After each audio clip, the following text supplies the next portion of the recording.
at last year's Operation Sindoor. The wars will not be fought on the battlefield with guns. It will be drone. It will be the missiles. Can India make the next iPhone? Global talent will come to India. Whatever success you see in Taiwan or South Korea or Japan or China, they started this activity 30 years back and we are starting it now. So you were talking about mobile assemblies happening more.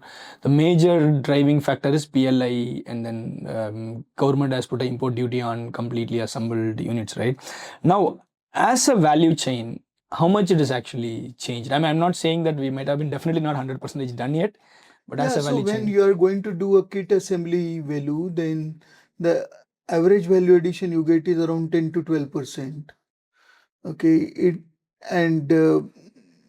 we are just doing the EMS activity here, manufacturing activity. We are getting kits and we are doing converting kits into the phone. So EMS and the complete phone assembly is Yes, happening here, right? yes. So just to add it to the question, if we understand correct, the government is in the right path. They are giving incentive to the display, right? And then SOC.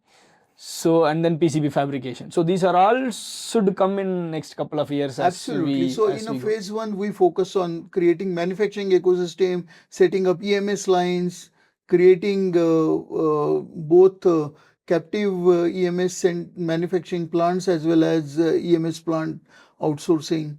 And now focus is on creating the component ecosystem. I mean, the one factor which we are missing to talk is, of course, on the same value chain, you produce and it should be qualified. So that's a major circle again, right? It's not about semiconductor qualification. I want to qualify my phone. Yeah. So that you can't depend on another country again. Correct. So how are we on that area? Is there a tool requirement? Is there? How is it? So again, as I mentioned in your earlier question, we have to figure out what differentiator I am bringing on the table. Okay, developing the similar phone doesn't actually make sense. But let's say if the next phones are going to be AI enabled or some feature rich new technology or completely new camera technology or something new revolution coming into the mobile phone, either in displays or camera or features, then India should develop that technology and come up first into those products. So once we manufacture, we need to test it. We have to test it, absolutely. How are we good in that? Or which are all the companies who support in that area where testing comes, finished good products testing? Yeah. So there are 2 to 3 types of testing required. Firstly, the EMI, EMC compliant or performance and quality testing. That is one part. Second testing comes is the certification. If you have to export to US, if you have to export to Europe, okay, there are CE certification or UL certification. Okay, or some sort of if it is a GSM mobile phone product, you need GSM certification. Okay, so all those designers should be aware what are the technical parameters they have to get certified and what are the regulatory parameters they have to get certified. So unless you have a good understanding, okay, don't develop a product because you without certification you won't able to sell it. Exactly. It's not about just the phone test. Correct. You need to go with a lot of certification and stuff like that. I mean, now, it's a curious question which comes to me now is we covered a lot of part, right? We spoke about last some time.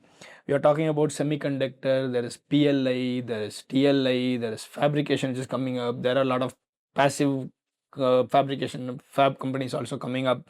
And we are talking about the EMS and again PLI there and then display on. So the one whole point which is missing in the whole unit, can India make the next iPhone? So I think when I say sorry to interrupt, when I say make, can India own the next iPhone? Can India innovate the next iPhone? In the sense, the phone revolution, right? So I personally see we have to now focus more on design. Okay, that is something missing today. We have to focus more on both chip design as well as embedded product innovation.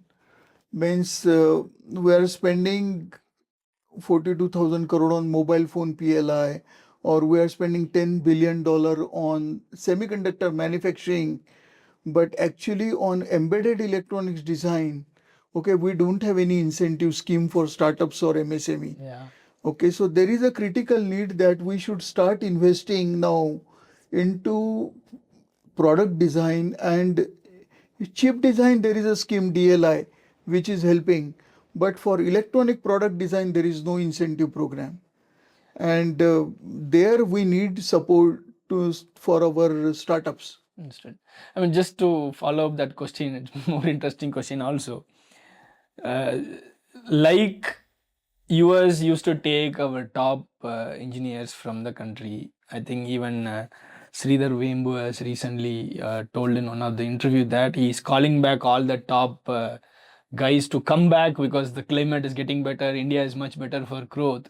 So should we need to go and call the Steve Jobs from US to India to think the next iPhone? Actually, there is more than enough talent, Indian origin people working globally into semiconductor company as well as in electronic companies, and they are at such a senior positions. Okay, in those companies, they are decision makers. They are actually brain behind those companies. Okay, so like China did, they gave a red carpet treatment for their best of the talent to come back from US to China and offered them all sort of comfort and facilities to be happy living in China. I think we have to also really attract that global Indian talent to come back to India, because this is a very high-tech industry and we don't really have expertise into semiconductor manufacturing or ATMP OSAT or wafer fabs. And those Indians who are already successful into global wafer fabs and ATMP OSAT, they can contribute immensely if they decide to come back to I India. mean, more than that level, I'm thinking like the next iPhone thought should come from there. I'm going a step above. I don't want to call only Indians back. Let's call US guys also back who is good in design, who can actually think of next iPhone, next chat GPT or next thing, right? So now are we equipped enough to make that call? So that ecosystem first needs to be created in India. Like today, Indian goes to California for the job. Okay, if you create that same next generation technology ecosystem in India, why not? Why not? Okay. Global talent will come to India. So what do you think will be the time frame that reverse should happen? No, there is a lot of groundwork need to be done for that. Okay, we have to start building a lot of basic IPs, basic technologies.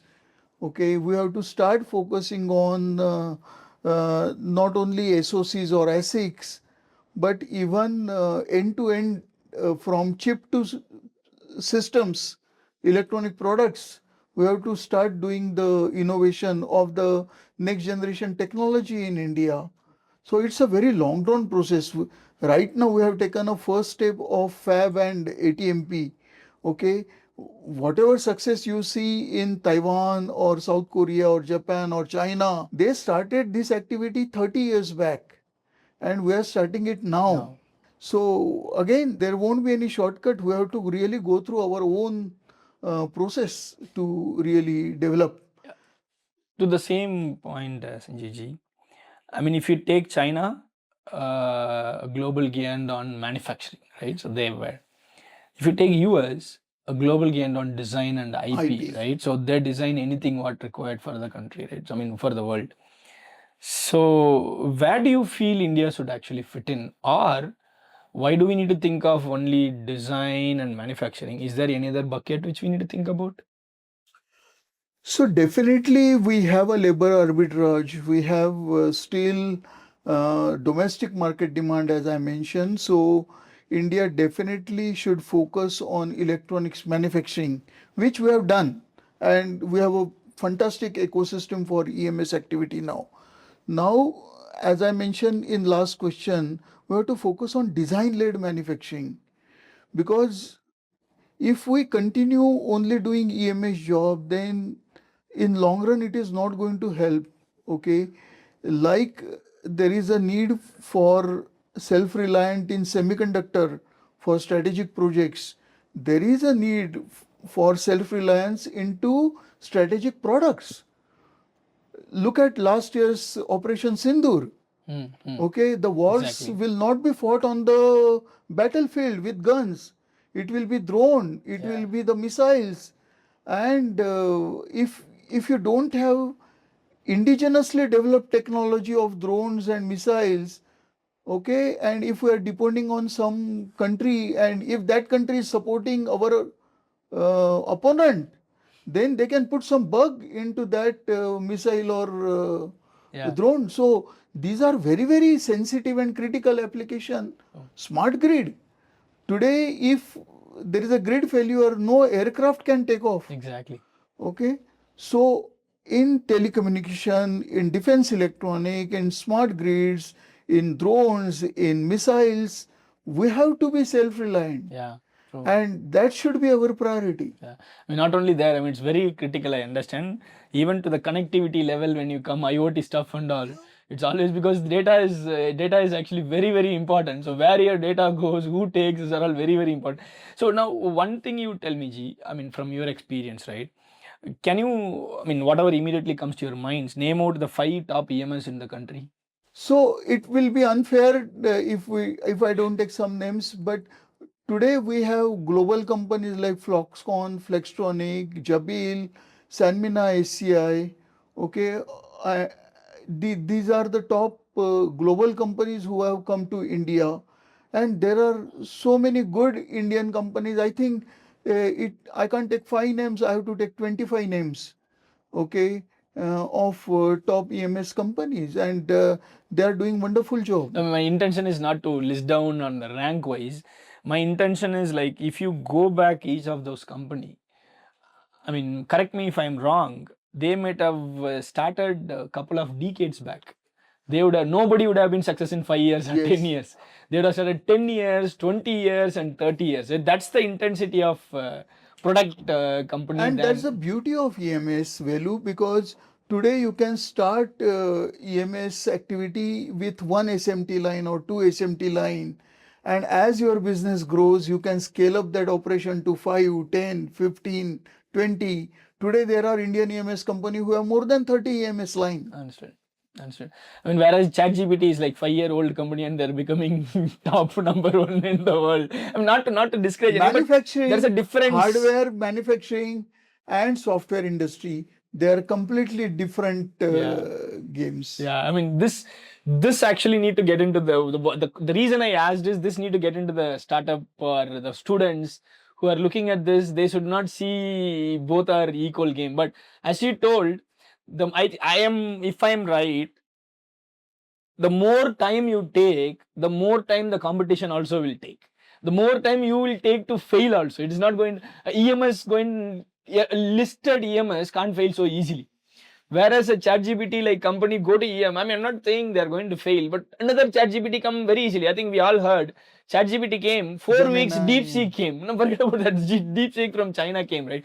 So this point, if you want to more give a finished way to our students, how do they need to look at these two different sectors very clearly? Let's talk about the hardware, semiconductor and hardware design and software industry. Yeah. Okay.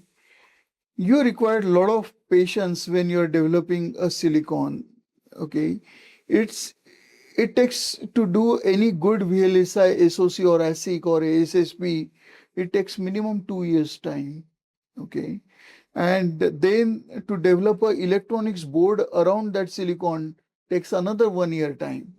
So when you are today on a drawing board of designing next chip, you are anticipating a market 3 years down the line or 4 years down the line. And that calls for a huge risk, because you don't know what your competition is doing, how the technology is going to change in 4 years time. You are assuming that whatever roadmap you have worked out is going to give you a success. Okay, but by the time your silicon is ready or by the time your electronic circuit is ready, things might be completely changed. Okay, so semiconductor and hardware design is a high risk, high reward industry. Okay, in software, developing an app or developing a specific application, okay, uh, firstly, you have customer who is asking you to develop that. So you are developing something as per the customer specs. Okay. And secondly, the time gestation is not 3 years or 4 years there. Yeah. Very true. Okay. And you can do correction halfway also. Halfway also. In here, chip design, you can't do halfway correction. Or once you make a PCB out of your circuit diagram, okay, if you fail, you have to do for respin Exactly. of the PCB. Again from the scratch. That takes you another 3 to 4 months. Exactly. Okay, so hardware and chip design is a different ball game. Okay. And so we can't compare it with software. You have to have that patience. Exactly. You have to have that clarity on the specs. You have to have customer commitment that, okay, 3 years down the line, when I will come up with this silicon, they will use that silicon. So, Sanjeev sir, I think you are an investor also, angel investor. So I wanted to little bit speak about how the investor mindset works, right? So we understand R&D well. So I'm actually from R&D background. So the R&D is not a easy money. It's high risk money, as you also very well explained. So now R&D to revenue, I feel you can put R&D and revenue in the opposite buckets, right? So if you're R&D company, the person who started along with you for a service, even EMS as a service, they might have been ahead of you on revenue. But when you start a R&D company, you need to be now. And the other side, right? Certain times the R&D company, if they do R&D, if it is not able to be productable or it can't do the market fit, it's a complete waste of money. You're like either going to lose, so it's going to be 1 or 0. R&D is going to grab big money and then create a differentiation, or R&D can be a risk involved revenue also. So what is the balance which you need to give to the investor as well as the founder on this place? Sure. Very good question, Velu. Definitely the investor looks always for the ROI, return on investment, how fast it is going to be. Secondly, how best he can get valuation increased. Okay, that has the interest of the investor. For the person who is really going to put his mind, efforts, money, sweat to develop something creative into R&D, okay, he is actually owning a lot of risk, okay, because you are absolutely right. If he fails, then it is after 1 year or 2 years of effort he will realize that he has failed. So I will advise 3 things. First and foremost, you should really understand that which are the market or applications you are targeting with that product or that IP, what you are developing. And go and talk to the customers who are the end users of that application or product. That these are the features you are offering, these are the specs you are offering. Are they okay with those specs and features? Check with them that what are the price expectations they have, whether your bill of material is helping you to achieve that price point. True. What type of margins you are going to get if you have to hit that price point. Yeah. Okay, that complete exercise has to be done, okay, before you really start developing anything. So first and foremost, customer commitment, customer expectations, understanding, and then matching it with your product specs and price point. Yeah. That is first thing. Secondly, then what talent is required to develop that product is also equally important. Very important. If you yourself has a good concept or good product idea, but your execution team is not competent, that project will drag. Yeah. So that is second important point. When you have the clarity on the specs, when you have clarity on the features, you need to figure out what talent is required to build that solution. And whether you have that talent, if not, how you can get that talent in your team. Yeah. Okay, that is the second. Thirdly, the cash flow management, which is more important. how you can convince investors that this is the right project to invest. Correct. Okay, how you can set their expectation on the ROI. That okay, guys, you have to give me 2 years to go into volume production, and then only we'll start seeing revenue. Break even will happen in third year, Yeah. and the valuation will go up, or will go for Series A, or Yeah. IPO in 10 years or 8 years, whatever it is. You should be very clear in communicating to those investors that this is the roadmap we are going to follow, and if you are okay, then only invest in my company. Okay, if you are looking for a very short term return, then in hardware or product innovation that is not possible. Not So possible. managing expectation of investor, getting clarity from the customers, having the proper bill of material costing to make a profitable business, Yeah. and having the right skills and talent in the team. Understood. All these ingredients are going to make you successful. Understood. So this is for the founder side. How about VCs or investors? How they need to see these kind of companies? So investors and VC definitely look for the previous experience or competency of the founder. What is his background? Okay, whether he is capable what he is promising to deliver. Understood. Okay, they look at those previous experience and competencies of. Secondly, they look for the business plan. Understood. They do the market analysis. What is the total available market? What is the serviceable market? Yeah. What is your competitive advantage vis-a-vis existing players or the competition? Okay, they are expert in doing all these analysis. Unless they get convinced that yes, you have the right product strategy, you have the right business plan, you have the right capability to deliver what you are committing, then only they are going to put in their money. I mean, this is very good, right? What you told is like founders, what they think from product perspective, irrespective of investment. Second is what investor look at, right? And the third thing is your advice to VCs itself or investor itself, guys, see this company is different. So what is that couple of advice which you wanted to give to investors, and because you invest in a lot of R&D company also, you are an investor also, right? When you invested, when you take a big risk, of course, when you invest in R&D, right? So what you look for and what you need to give a relaxation looking at this company, that advice to VCs and investor, what do you?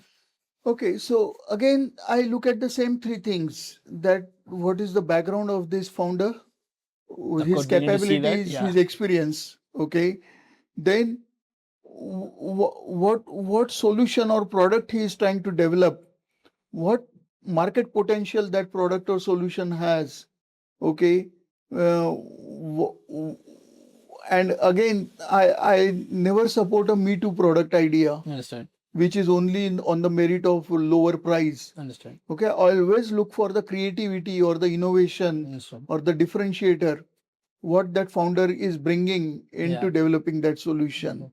Okay, and then I look at the team, whether it's only one man who has all the brilliance and ideas, or whether he has someone to execute those ideas. Good. So all those three things I look at before I invest into any startup. I mean, this is another question. I mean, may not be valid also, but I just wanted to put it in this forum because you should get a clarity for everybody also, right? So sometimes I personally feel, could be my feel also, right? So the VCs, are they pulling the R&D company to become a revenue company by any chance, or is it good for the R&D company to avoid VC for certain times? What do you think in that area? So, always when VC comes into any startup or MSME, okay, they want you to really follow the committed roadmap of deliverables. Okay, but in hardware development or chip development, you there are a lot of challenges, if and buts, and there are a lot of surprises in between. So it is very difficult to really predict things into hardware or product or chip innovation. Okay, and in that case, then the pressure starts building between VC and the founder. Okay, that and then that pressure, in fact, may push you to make some more mistakes. Okay, or if you try to follow the shortcut, then you may compromise on certain quality parameters. Okay, so balancing that to meet the time frame expectation, at the same time to achieve the right specs and quality, okay, is a very challenging task for the founder.